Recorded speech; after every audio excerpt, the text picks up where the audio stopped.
اعوذ باللہ من الشیطان الرجیم بسم اللہ الرحمن الرحیم۔ ہماری گفتگو مغنی الادیب کے باب خامس میں، اگر باب خامس کی روش آپ سمجھ گئے ہیں تو پھر کسی خلاصے کا بھی محتاج نہیں ہے، کیونکہ روش وہی ہے جو پہلے دن سے بیان کرتے آ رہے ہیں کہ کچھ ایسی جہات ہیں جن پر نحوی صاحب کو توجہ کرنی چاہیے، اگر توجہ نہیں کرے گا تو اس پہ لوگ ہنسیں گے، یہ لفظ کہہ لیں تو بہتر ہے۔ پھر اس میں کہا کہ ہم 10 جہات بتائیں گے، 10 جہات میں سے ہم 6ٹھی جہت میں پہنچ گئے ہیں، 5 جہات پوری ہو گئیں۔ اب 6ٹھی جہت یہ تھی کہ ایک ہی چیز ہے جس کو مختلف ابواب کے لحاظ سے مختلف حیثیت دی گئی ہے۔ فرض کریں کہ آپ ایک بندے ہیں، مسجد میں آپ کی حیثیت امام جماعت والی ہے، گھر میں آپ کی حیثیت سرپرست والی ہے، ٹھیک ہے، اور مدرسے میں آپ کی حیثیت طالب علم والی ہے، تو ایک ہی بندہ ہے، اس کی حیثیت مختلف ہے، تو ہر جگہ پر ان کی ایک ہی حیثیت کا جو ہے کہ ہم لیبل ان پر نہیں لگائیں گے۔ مسجد میں جائیں گے تو ہم ان کا احترام کچھ اور طریقے سے کریں گے، ٹھیک ہے، پھر گھر میں جائیں گے تو ان کے ساتھ کچھ اور طریقے کا ہم رویہ اپنائیں گے، مدرسے میں پھر کسی اور طریقے کا۔ تو بہرحال جہت سادسہ میں پھر کوئی 10-12 نوع بیان کرتے ہیں، ٹھیک۔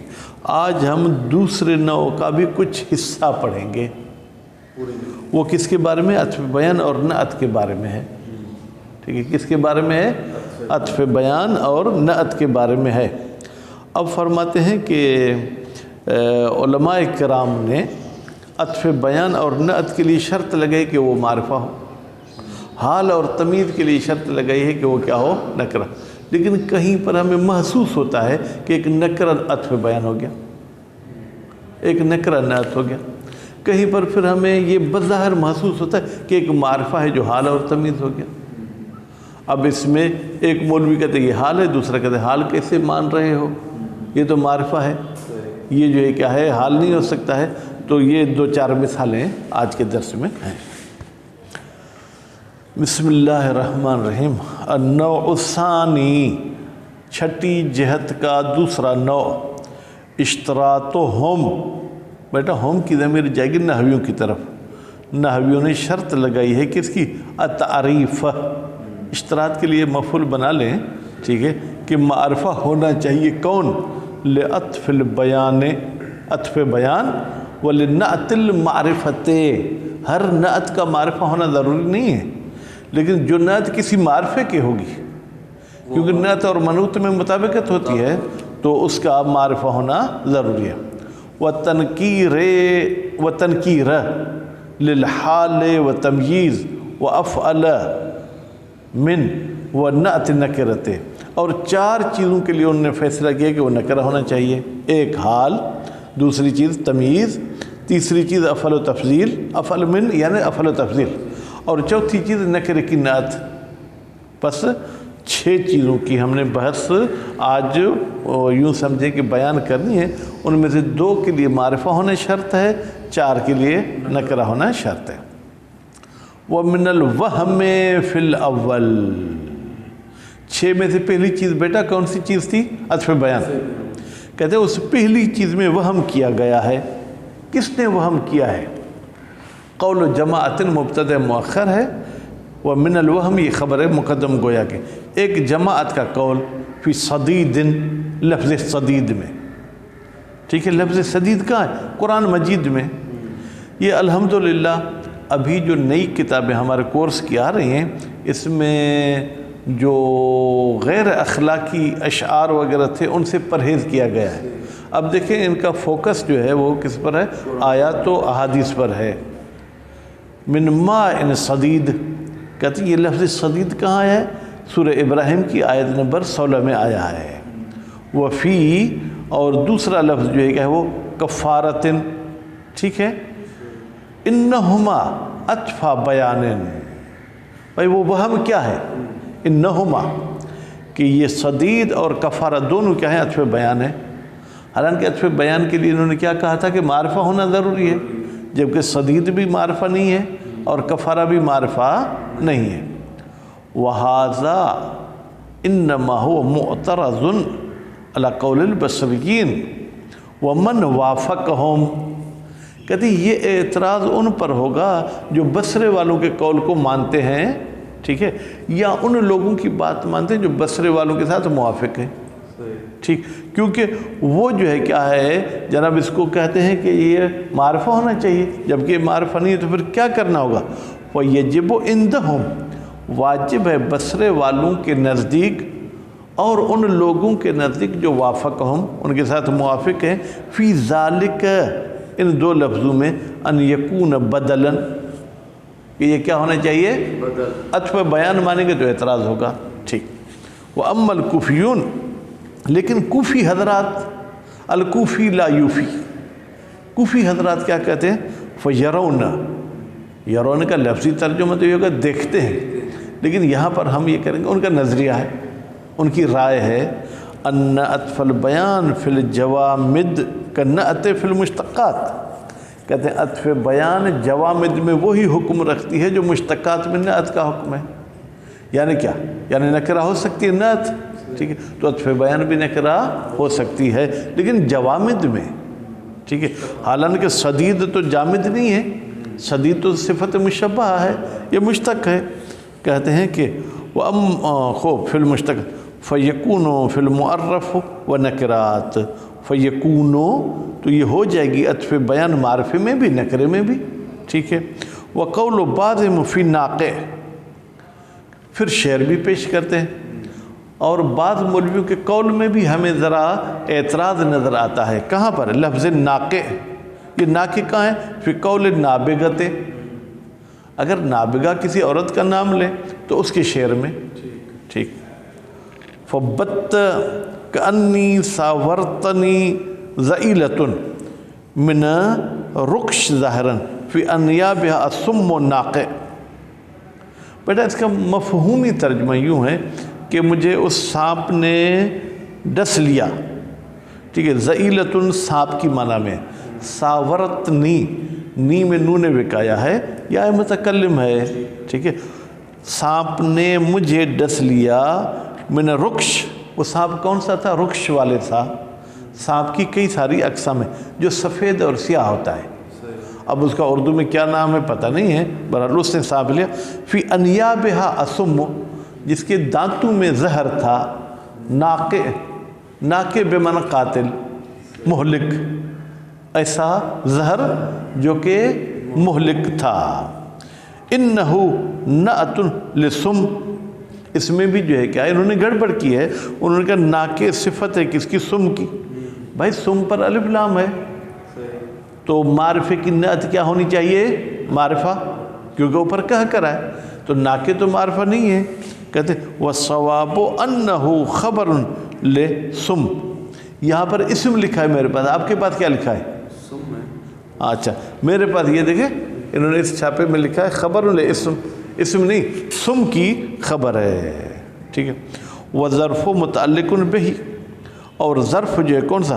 فی انیاب والا، وہ تعلق رکھتا ہے اس ناقے کے ساتھ، یا آپ یوں کہیں او خبر ثان، یا کہ السم مبتدا ہے، ٹھیک ہے، فی انیابہا اس کی خبر اول اور ناقع اس کی خبر ثانی، آپ کہیں کہ پھر خبر مقدم ہو گئی، بھائی خبر کے مقدم ہونے میں اور جگہ اشکال ہو بھی صحیح، جار مجرور میں تو کوئی شک و شبہ ہی نہیں ہے کہ وہ مقدم ہو سکتی ہے، شعر بھی ہے لیکن وہ جار مجرور والی بات بھی ہے۔ وَلَيْسَ مِنْ ذَلِكَ قَوْلُ زَمَخْشَرِي فِي شَدِيدِ الْعِقَابِ، اور نہیں ہے من ذالک، اس بات سے، نعت والی بات میں زمخشری صاحب کا قول، کہاں پر؟ فی شدید العقاب، یہ آیت ہے، ٹھیک ہے جناب، آیت کس چیز کی ہے جناب؟ ظاہراً سورہ غافر میں ہے، انہو یجوزو کونہو صفتن، اب پتہ نہیں اس کتاب والوں نے پروف ریڈنگ کی نہیں، ادھر لکھا ہے سعتن، اب مطالعے میں آدمی پریشان ہو جاتا ہے کہ یہ سا کیا ہے، ٹھیک ہے، یہ صفت کا لفظ ہے بیٹا، لِاسْمِ اللَّهِ تعالیٰ کہا ہے کہ شدید العقاب صفت ہے اللہ تعالیٰ کی۔ وہ اللہ تعالیٰ کا نام کہاں آیا ہے؟ فی اوائل سورۃ الغافر، سورہ غافر کی ابتدا میں۔ اب اس میں پھر اشکال کیا ہوگا کہ اللہ معرفہ ہے، شدید العقاب معرفہ نہیں ہے؟ بھائی کیوں؟ العقاب کی طرف مضاف ہوا تو یہ تو معرفہ ہونا چاہیے یا نہیں ہونا چاہیے؟ نہیں ہونا چاہیے، کیونکہ شدید والی یہ اضافت معنوی تھوڑی ہے کہ کسب تعریف کرے گا، لفظی ہے۔ لفظی میں صرف تخفیف کا فائدہ ہوتا ہے، کسب تعریف و تنکیر کا فائدہ نہیں ہوتا۔ وَإِنْ كَانَ مِنْ بَابِ صِفَةِ الْمُشَبَّهَةِ کہتے ہیں ان لوگوں نے اس کو صفت مانا ہے، ان کو انہیں وصلیہ لے لیں، اگرچہ یہ ہے صفت مشبہہ، وَإِضَافَتُهَا لَا تَكُونُ إِلَّا فِي تَقْدِيرِ الانفصال یا اتصال، ٹھیک ہے، اور اس کا اضافہ جو ہے فی تقدیر بظاہر ہمیں محسوس ہوتا ہے کہ یہ دونوں ملے ہوئے ہیں، لیکن حقیقت میں انفصال ہے، یعنی یہ ایک کلمہ نہیں ہو سکتے، یعنی یہ کسب تعریف اور تنکیر نہیں ہو سکتے ہیں۔ الا ترى کیا آپ مشاہدہ نہیں کرتے کس چیز کا؟ ان شدید العقال، اب یہاں پر ان کی وجہ سے ہم شدیدہ پڑھیں گے، اگر وہ نقل الفاظ قرآن کریں تو شدید العقاب، لیکن اگر ان کے حساب سے ٹھیک ہے معنی ہو شدید العقاب ہو، اس کی معنی یہ ہے کہ اس کا عذاب جو ہے وہ سخت ہے، وہ لہذا قالو، اسی بات کی وجہ سے کہ عقال بے معنی عقاب ہے، ٹھیک ہے، اسی لیے کہا ہے انہوں نے کلو شیئن اضافتہ غیر محضہ، ہر وہ چیز جس کا اضافہ غیر محضہ ہوتا ہے فإنہ یجوز ان تصیر اضافۃ محضہ، غیر محضہ کو آپ محضہ میں تبدیل کر سکتے ہیں۔ یہ کیسے؟ بھائی مولوی کی مرضی ہے نا، جسے گھما پھرا کے جو ملے کو پیش کرے، اضافت غیر محضہ ہے، اس غیر محضہ کو آپ اگر کسی مشتق کی معنی میں تعویل کریں تو یہ پھر اضافت محضہ ہو جائے گی، ٹھیک ہے۔ الا صفت المشبہ، لیکن صفت مشبہ میں آپ ایسے نہیں کر سکتے کہ غیر محضہ کو محضہ میں تبدیل کر دیں، لأنہ جعلہ علی تقدیر ال، اس لیے کہ اس نے قرار دیا ہے اس شدید کو گویا کہ اس میں ال موجود ہے، جب ال موجود ہوگی تو پھر اللہ کے لیے صفت ہو تو اس میں کوئی قباحت نہیں ہونی چاہیے، ٹھیک۔ وَجَعَلُوا سَبَبِ حَذْفِهَا، پھر کیا سبب ہے کہ آپ نے اس ال کو گرا دیا؟ کہتے ہیں ارادت آگے کیا ہے؟ ارادت الازدواج، ازدواج کی ویسے تو معنی شادی کرنا، لیکن جوڑی بنانا، یعنی مثلا دو تین صفتیں آپ ایک جیسی بنا رہے ہیں یا اس قسم کی کوئی مسئلہ ہے۔ وَأَجَادَ وَصْفِيَةُ اَيْضًا ابو البقا، یہ صرف اوپر والے نے شدید العقاب کو صفت نہیں کہا، بلکہ ابو البقا صاحب نے بھی اجازت دی ہے کہ یہ شدید العقاب صفت ہو سکتی ہے، لیکن تھوڑی اس نے توجیہ کی ہے ابو البقا صاحب نے، کیا؟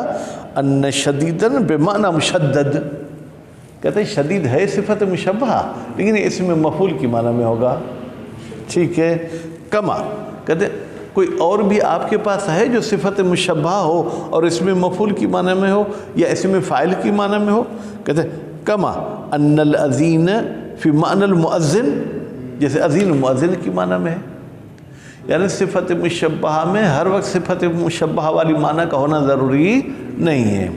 فَأَخْرَجَهُ بِالتَّعْوِيل، پھر ابو البقا صاحب نے، بیٹا اخرج کا فاعل کون ہے؟ ابو البقا، ہو کی ضمیر جائے گی شدید العقاب کی طرف، ابو البقا صاحب نے اس شدید کو نکال دیا ہے تعویل کے ذریعے، کس سے نکالا ہے؟ من باب صفت مشبہ، اب صفت مشبہ نہیں ہے، کس کی طرف نکال دیا؟ الی باب اسم الفاعل۔ اب دیکھیں میرے پاس فاعل میں عین لکھا، عین کے بعد لام نہیں لکھا، ٹھیک ہے۔ والذی قدمہ زمخشری انہ وجمیع ما قبلہ ابدال، وہ چیز جس کو مقدم سمجھا ہے زمخشری نے، مقدم سمجھا یعنی ترجیح دی ہے، ٹھیک ہے، کس کو؟ اس شدید عقاب وغیرہ کو، کیا کہا کہ انہ یہ شدید وجمیع ما قبلہ، اور تمام وہ الفاظ جو شدید سے پہلے ہیں، کہتے ہیں وہ ابدال، وہ صفت نہیں ہے، وہ بدل ہیں، ٹھیک ہے۔ اما انہ بدل، اچھا بدل کی بھی کوئی دلیل؟ اما ان شدید وما قبلہ، بدل کی دل فل تنکیر ہے، اس کا نکرہ ہونا، ٹھیک ہے۔ وکذل مضافان قبلہ وکذا، جیسے ہم اس کو بدل ماتے شدید کو، وہ الفاظ جو مضاف ہوئے ہیں شدید سے پہلے ان کو بھی ہم بدل مانیں گے۔ پھر آپ کے اضافت کی وجہ سے کسب تعریف و تنکیر کہتے ہیں وَإِن كَانَ مِن باب اسم الفاعل، اگرچہ یہ دونوں ہیں بھی اسم فاعل کے باب میں سے، لأن المراد بهما المستقبل، اس لیے کہ ان سے مراد جو ہے کہ وہ زمانے گزشتہ نہیں ہے بلکہ زمانے مستقبل ہے۔ وَأَمَّا الْبَوَاقِي مناسبت ہے، ہاں تناسب۔ اب میرے پاس دیکھیں کیا لکھا ہے، فَلِلنَّاسِب۔ اچھا، باقی کو بھی ہم شدید والا حکم لگائیں گے، کیوں؟ لتناسب، تاکہ ان آیات کی جو ہے نا وہ مناسبت ایک جیسی رہے۔